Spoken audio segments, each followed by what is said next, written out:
Good morning, church. Let's open our Bibles to James chapter 2.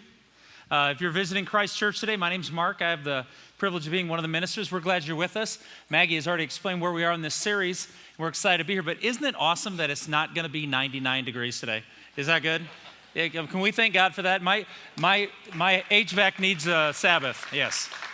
Well, I hope you enjoyed today. We're glad you're here. And I'm excited about this series. James is one of the first books written in the New Testament. It was written to believers like you and I, and written to even those that were listening in on the conversations of believers about the two challenges the early church faced: persecution and false doctrine. And in this series, we want to talk about 5 things that James points out that each one of us, I think, are going to be interested in. Last week, we talked about trust. Today, we're going to talk about faith. Next week, we'll talk about self-control. And then in week 4, we'll talk about humility. And then in week 5, we'll talk about justice. What is biblical justice? What does it truly mean? What does it look like? This series is called Real Life Wisdom. And if you put the word real in front of something, it makes a difference to us. Real leather. You know, I was looking for some Windex wipes at a grocery store, and I saw Pledge wipes with real lemon, and that sold me. I just had to have them. Something about real. We have an expression we use with each other every now and then. Maybe it's just my generation. The younger ones will laugh at me. But when someone was not being honest, we'd look at them and go, come on, get real. The word real matters. It's practical. It's useful. It's not just theoretical. So today we're going to talk about real life faith. What does it look like? But the passage we're going to use in James 2, beginning in verse 14, is a passage that's been controversial historically in Christendom. It's posed and pitted, rather, Paul versus James. Paul says in Ephesians 2, within the passage verses 8 through 10, he says, "For it is by grace you've been saved through faith." And people have held on to that passage and said, you're saved by faith. You're saved only by faith. Nothing else, just faith. And then James comes along in James 2:14. Well, let me state this properly. James wrote this before Paul wrote his. James says, "What good is it, my brother, if a man claims to have faith but has no deeds? Can such faith save him?" And so people historically have said, Paul and James are at odds. They disagree. Which one's right, Paul or James? And here's the answer: both. I believe in the inspiration of Scripture, and I believe there's no contradiction when you look at what each man was writing about, to who he was writing, and what the context was. Because if you want to take one verse out of the Bible, take it away from its original audience, take it away from the intent of the author, you can make the Bible say anything. If you leave a verse within its context, it will tell you what it's saying. So is there a controversy? Only a made-up one. Paul and James will come to agreement. See, Paul was addressing the issue of legalism, which means if I believe in God, I still have to keep all of these rules. James, well, he was dealing with apathy. He was dealing with people who said, it doesn't matter how I live my life as long as I believe in Jesus. Paul was focusing on what happens to a person internally. James was dealing with what was going on externally. Paul is talking about how to be birthed into Jesus, and James is talking about how to grow up in Jesus. Are they in conflict? Absolutely not.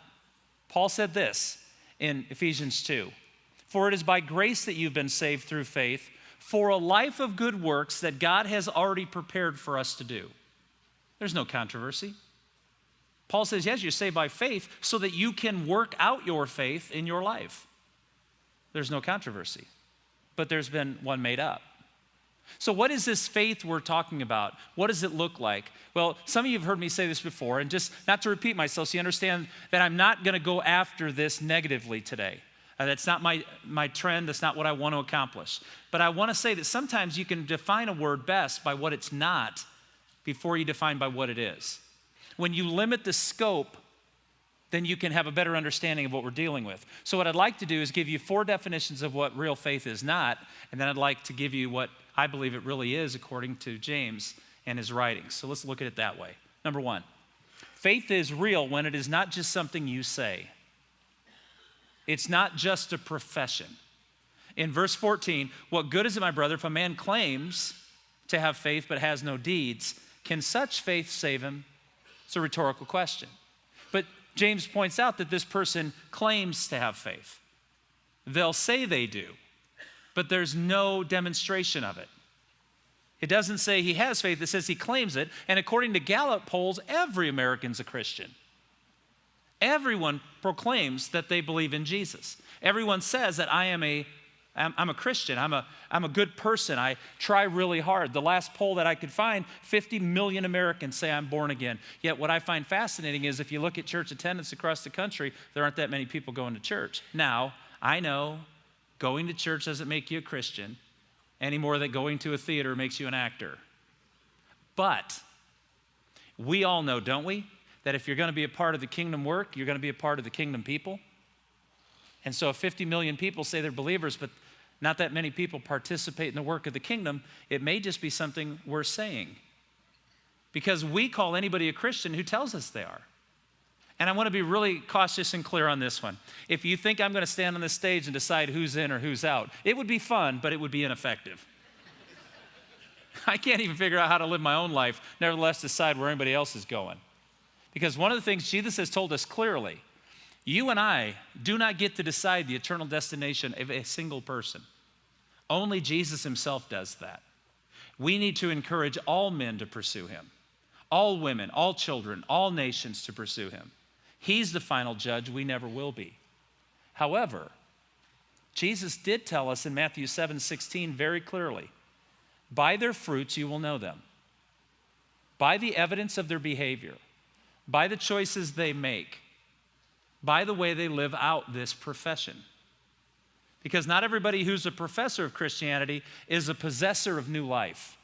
And this is what James wants to awaken us to. So real faith is not just something you say. Second, faith is real when it's not just something you feel. Now, I'm going to talk to a group of people that are a little bit different than me, and I'm certainly not better. But no one's ever accused me of being a feeler. Now, I am. I just hide it really well. Growing up with three brothers, you didn't expose a lot in that environment and expect to survive. And I've learned to overcome it. I've asked God to allow people to see my feelings, but I don't live my life by feelings, and some of you do. And let me say this clearly, I envy you. My youngest son is a feeler. I envy him at times. He enjoys life more than I do. He's going to have a better time than I do. And there's parts of me that wants to be more like him. And then there's other parts I'm like, oh no, heavens no. I would go on, do your thing, be you. I'm not going to do that. So if you're a feeler in the room, I'm not making fun of you. I really do envy your ability to experience more and enjoy more and bring that all in. But I want to caution you that don't let your faith be defined by your feelings. Or even in gatherings like this, you'll walk out and say, well, the music wasn't what I wanted it to be today, so I didn't get the feeling I wanted. So because I didn't get the feeling I wanted, I'm not being fed. Be careful. Be careful. We're not called to live by our feelings. We're called to live by our faith. And faith has a feeling component to it, but it can't be led by that. Because if all you need is to be spiritually high all the time, what will you do when suffering comes? What will you do when difficulty comes? What will you do when life punches you in the face and God allows it to happen? So we can't live our lives by feelings. Verse 15, suppose a brother or sister is without clothes and daily food. If one of you says to him, go, I wish you well fed, but does nothing about his physical needs, what good is it? What good is it feeling like something should be done, or feeling like you should do something, or feeling like this is important and then not responding at all? You see, faith is more than just wanting to please Jesus. It's more than just desiring something. I'm going to read a statement. I'm going to say blank, and you get to privately and quietly within yourself fill in the blank.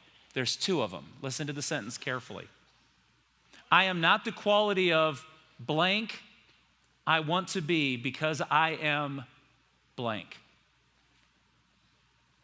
So you think to yourself, I'm not the quality of father I want to be. I'm not the quality of husband I want to be. I'm not the quality of follower I want to be. I'm not the quality of student I want to be.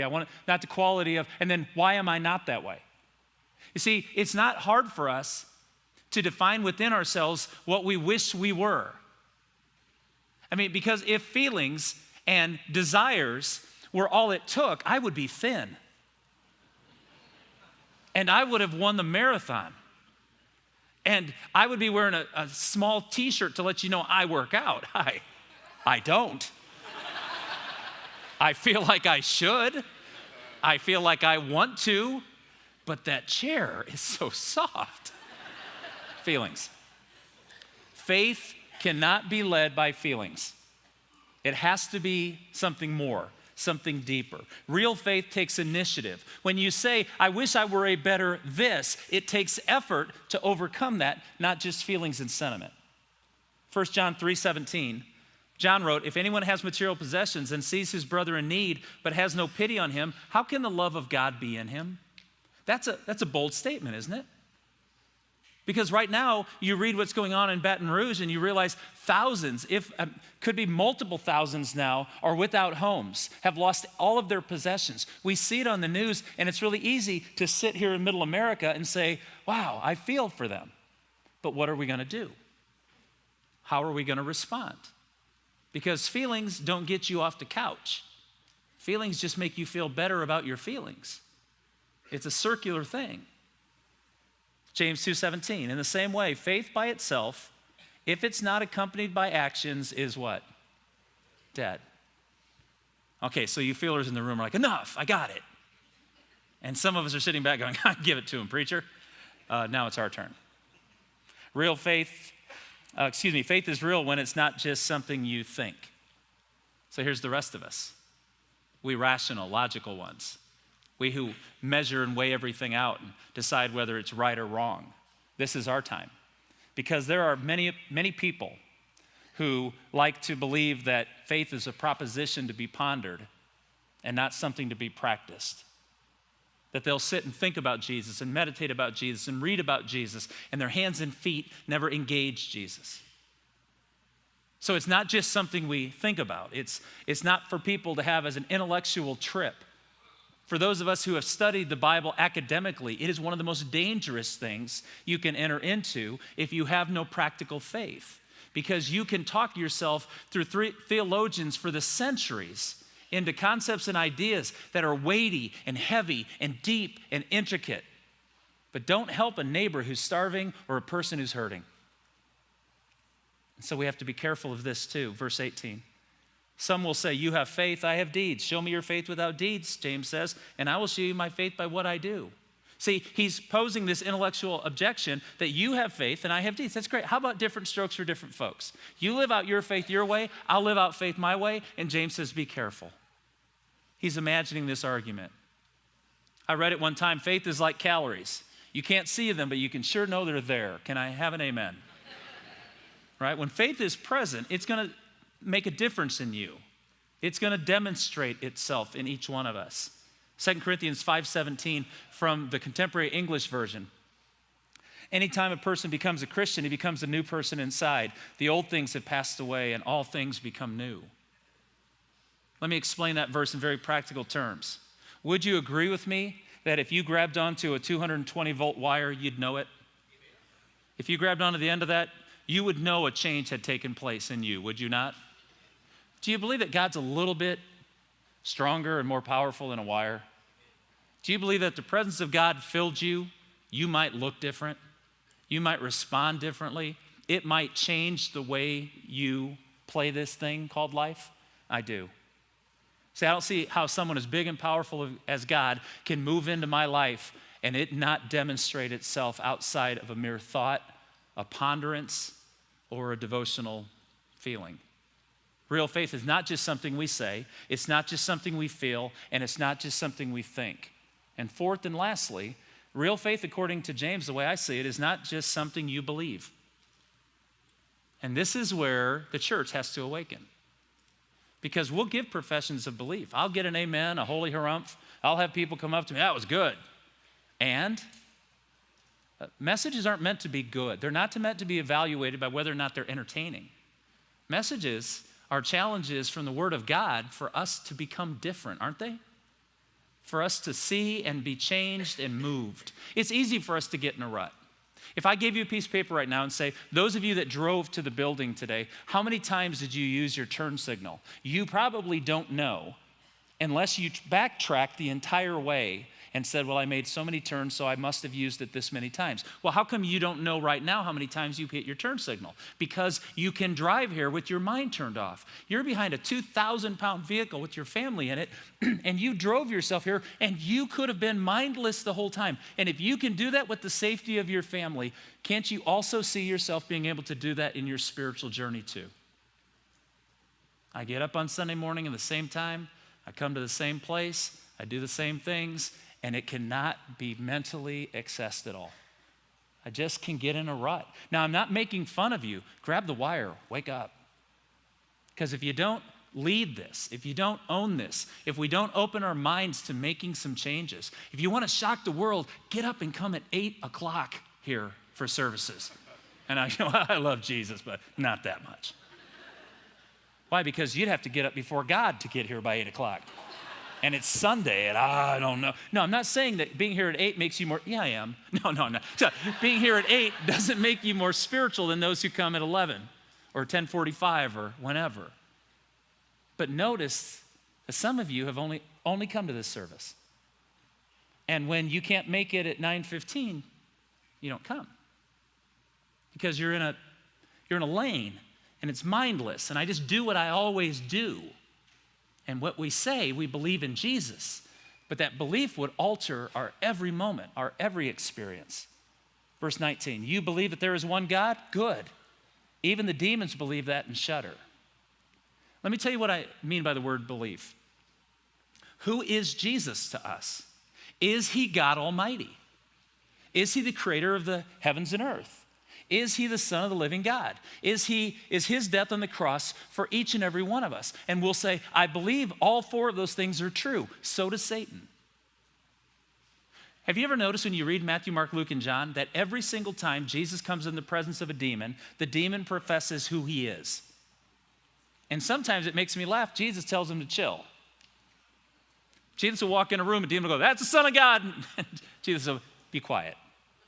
Well, why would he want their profession to be silenced? Because it doesn't matter if their lives don't demonstrate it. Satan knows clearly who Jesus is, and he's still lost. So thinking I go to church, I get the hall pass, I participate in things that look Christian, and I believe that Jesus is the Son of the living God, grab a hold of the wire and be changed. Don't just say, it could change me. That's what we mean when we mean belief isn't what we're talking about. One preacher said, and it's a little harsh, but I think it's effective.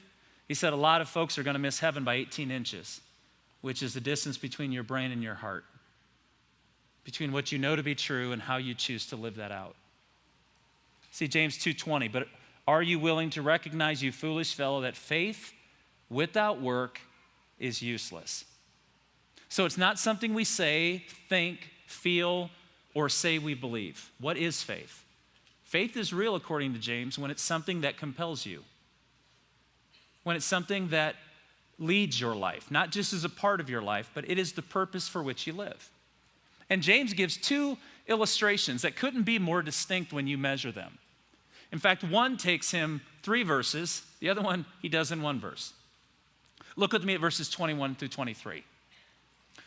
Was not our ancestor Abraham, pause, that's the big daddy, right?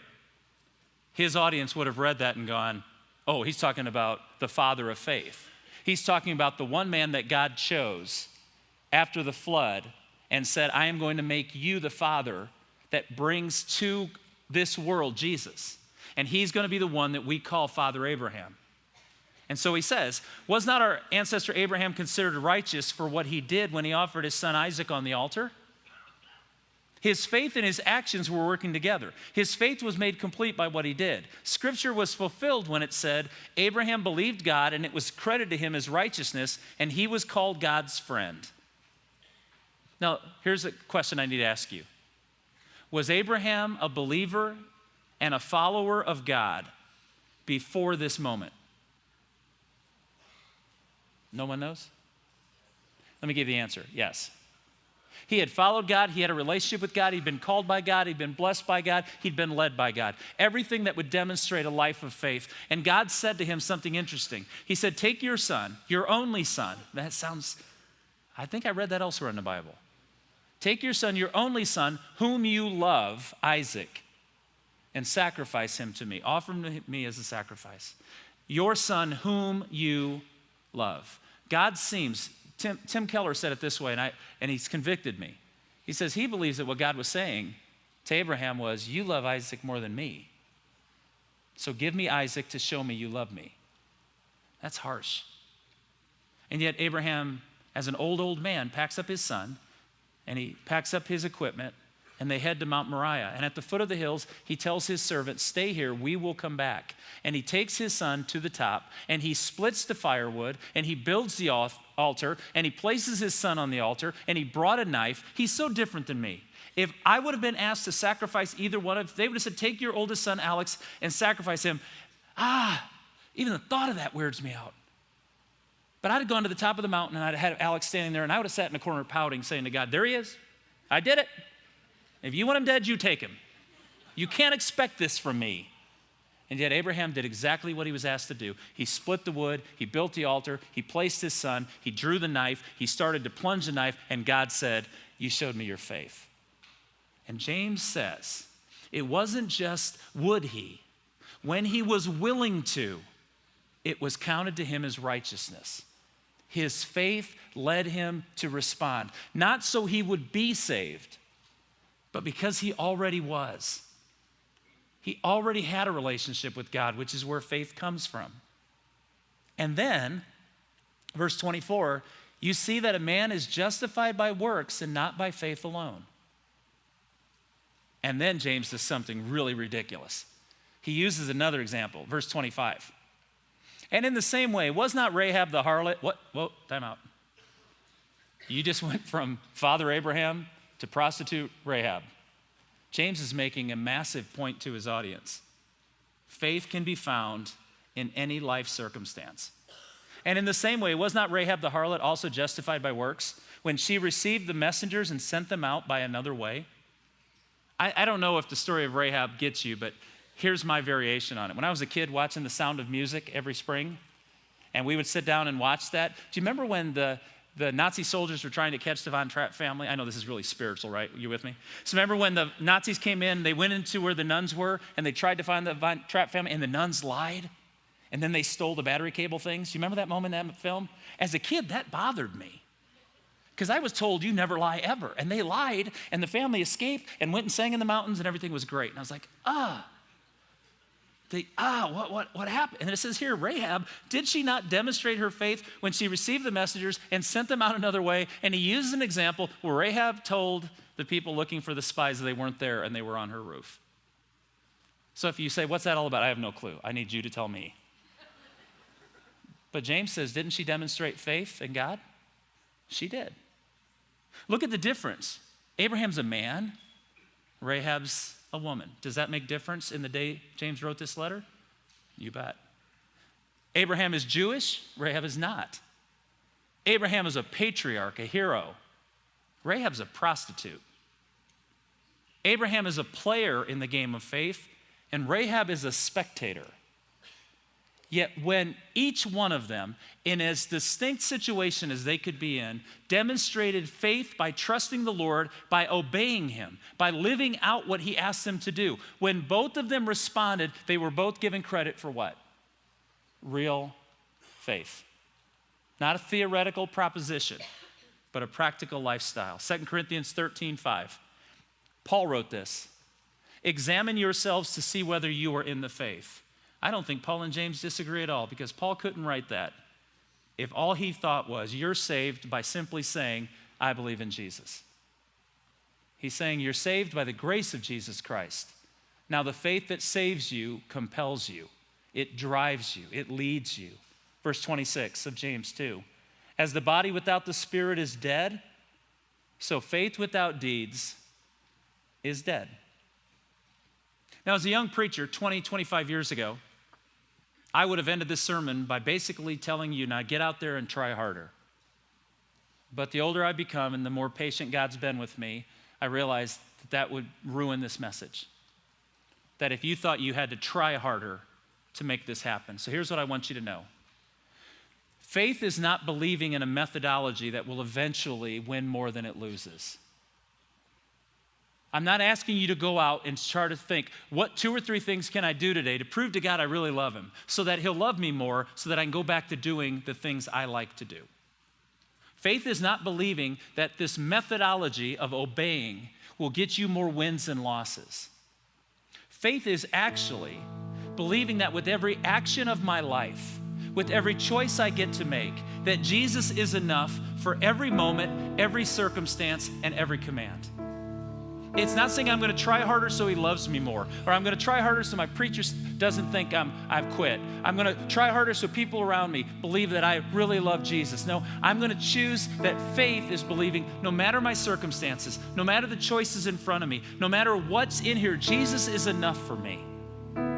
That Jesus died on the cross for my sins, that he completed for me because I'll never be perfect. He gave me his perfection. And by his perfection, I can now live in that perfection. I won't be perfect, but I don't have to strive any longer to prove to anybody but God that I trust him. So no matter what my circumstances are, I will trust Jesus. No matter what my situation is, I will trust Jesus. No matter how much I'm scared, no matter how much the demand to take the thing I love and offer it to God, that Jesus is enough for me.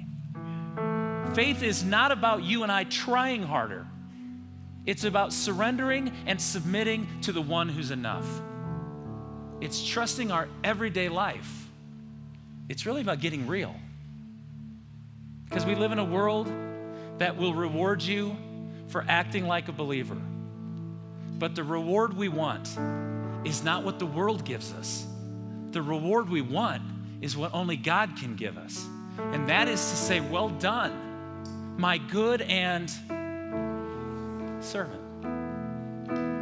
We live in a world that says the easiest way to move Christians away from faith is not to tell them it's foolish. It's to give them a false faith.